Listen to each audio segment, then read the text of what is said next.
Hi, I'm Teddy Maverick Son. I'm an English teacher here at IB Pareto Prep. Try saying that 3 times fast. Anyway, today I'll be looking at a past paper, a past question from May 2024 on English A, Language and Literature, Standard Level.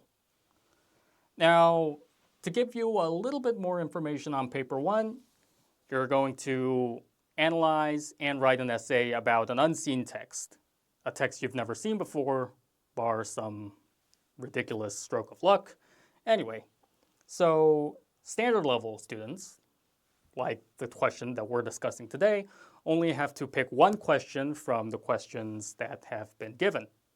While higher level students, HL students, they don't have a choice. They have to write on every question that's been given to them. But since we're dealing with standard level today, we're only going to go through one question together.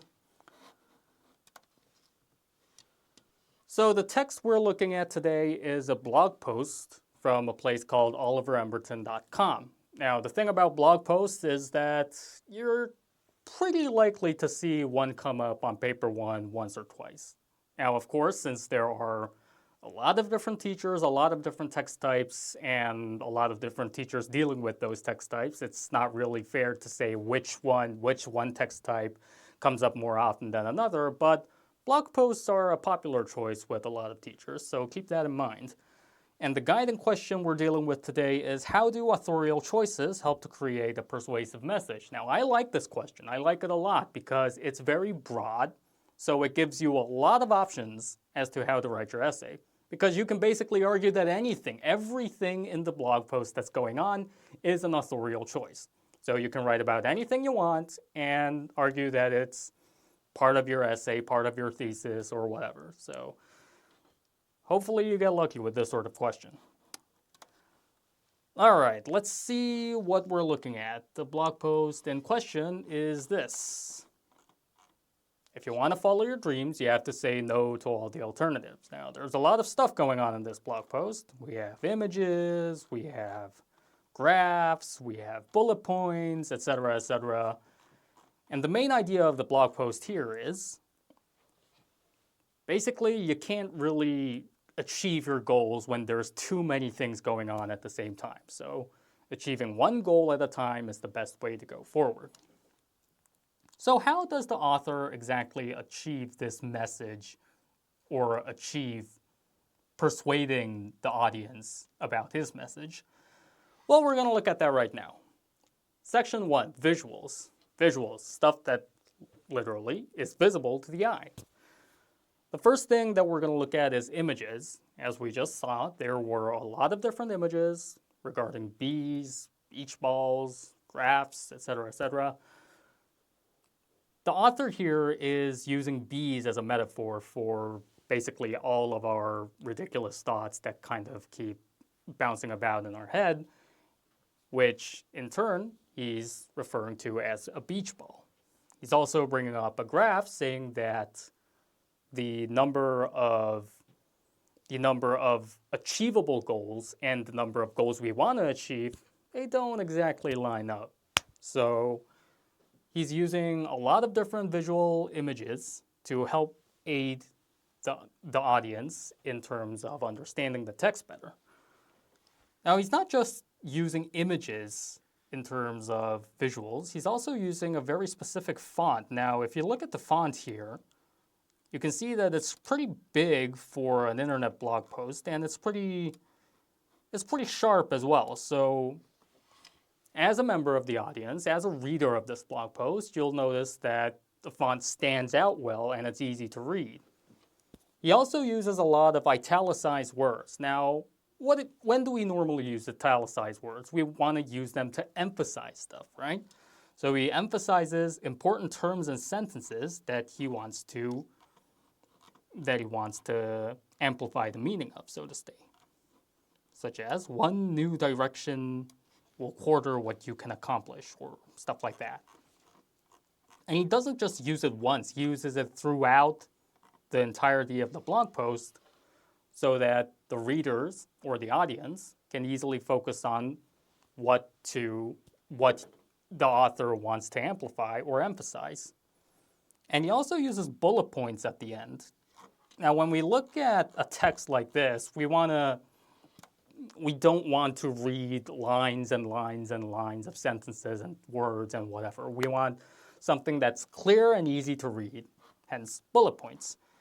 The author uses bullet points to illustrate the points that he wants to make as effectively as possible, and that effect is transferred directly to the reader, who's able to discern that, oh, these are the things that he wants to emphasize. These are the things that he wants me to take away from this blog post, right? So that's that about visuals. Now, we've looked at visuals, so let's take a look at the language he uses as well, such as simile and examples.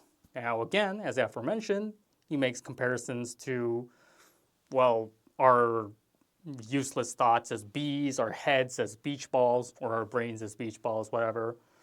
These are pretty easy to understand examples, right? So this is kind of how the author wants his readers to take the message away. An easy to understand approach, right? And he also uses examples that are easy to understand, like Mark Zuckerberg with Facebook.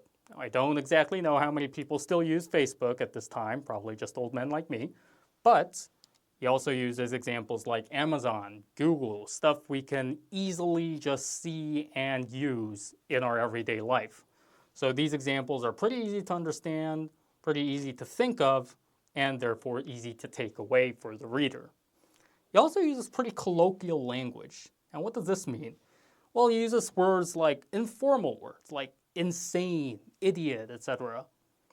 Now, these aren't exactly words you would use in, say, a formal setting or even in a conversation with, say, a parent or a teacher or something like that, right? Now, these are words that normally you use in conversations with friends or peers. It's the same thing that happens with the usage of contractions, such as I'm, there, isn't, he's, etc., etc.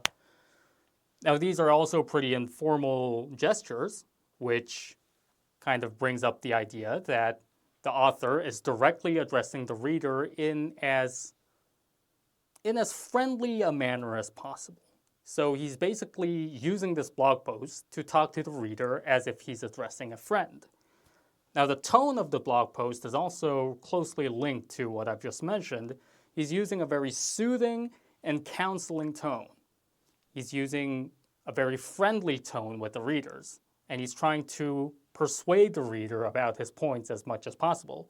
Now, persuading or counseling, this doesn't mean that he's scamming the readers. This isn't like a candy bar to buy baseball uniforms type of scam. No, it's not like that. His approach itself is pretty logical. But by using a friendly approach, he's kind of breaking down the logic for the readers, thereby making it easier to understand. Now finally, we're going to take a look at the structure here, and the thing about structure in blog posts is that it can literally be anything you want. It can be an article, a monologue, a role play, or whatever. It's all up to the owner of the blog, it's all up to the author. Free and flexible, that's the main characteristic of blog post structures. So how exactly does this particular blog post employ what kind of structure? Well, first and foremost, he introduces the problem in the first paragraph. He doesn't waste any words, gets right to it, and he also provides the solution, a pretty clear solution, in the final closing paragraphs. So what happens in the middle? Well, he elaborates on the problem that he just brought up in slowly but surely in the next paragraphs, while also slowly bringing up the solution through examples like landing on Mars, curing cancer, or whatever. The point is that both happen simultaneously, which enables a smooth transition between the problem and the solution, and thereby the reader is also kind of drawn into that smooth transition so that they can make the move from problem to solution in as timely and as effective a manner as possible. Now, in addition, as we've already covered, he uses a lot of images throughout the entirety of the blog post to keep the reader engaged. Remember the beach balls, remember the bumblebees, remember the graph. So, yeah, he's keeping the reader engaged throughout all of these visual images And that's also a key part of the structure.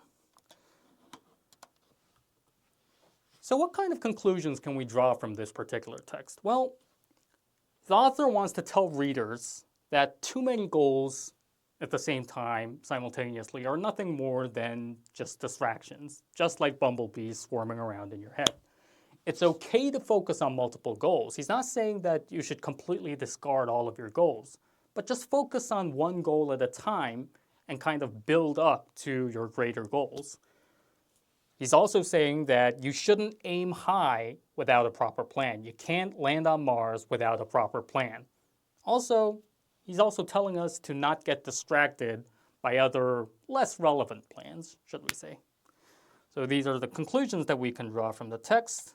Now all we got to do is write the essay. Now, we've already kind of written the essay because everything that we've covered in the body paragraphs, in the sections about the visuals, the language, and the structure, that's going to be our body. All you got to do is put a little bit of meat on the bones, and you're home safe. The intro and conclusion is where it gets a little bit trickier because a lot of students have problems with opening and closing their essays. Now in the intro, first things foremost, you have to introduce your main concept, you have to introduce your text type and these sort of essays, and also state your thesis. This is the most important part. You cannot have an introduction without a thesis. So our thesis for this particular one would go something like, the author uses visual specific language and a clear structure to persuade the reader to take his advice, which answers the guiding question that we were given and also puts forth a strong thesis that we can build on in the body paragraphs. The body paragraphs, again, are the things that we covered in our last slides, the visuals, the language, the structure, so don't really need to cover that all over again, do we? And the conclusion, also an important part of the essay that a lot of students have trouble with. Now, I like to structure my conclusions with literally a conclusion. Now, what this means is that I like to kind of answer the guiding question once more. I'd like to kind of put forth my statement again. Does he successfully implement these? Does he successfully or effectively persuade the reader? Yada, yada, yada. And maybe kind of end on an open note, such as perhaps you could say that blog posts can sometimes effectively persuade people and sometimes not. The good thing to do is basically tie it all back to the guiding question and state your thesis as clearly as possible. For instance, the author successfully implements his methods here. Focusing on one goal at a time is the best way to achieve them. You guys have been awesome. Thank you very much.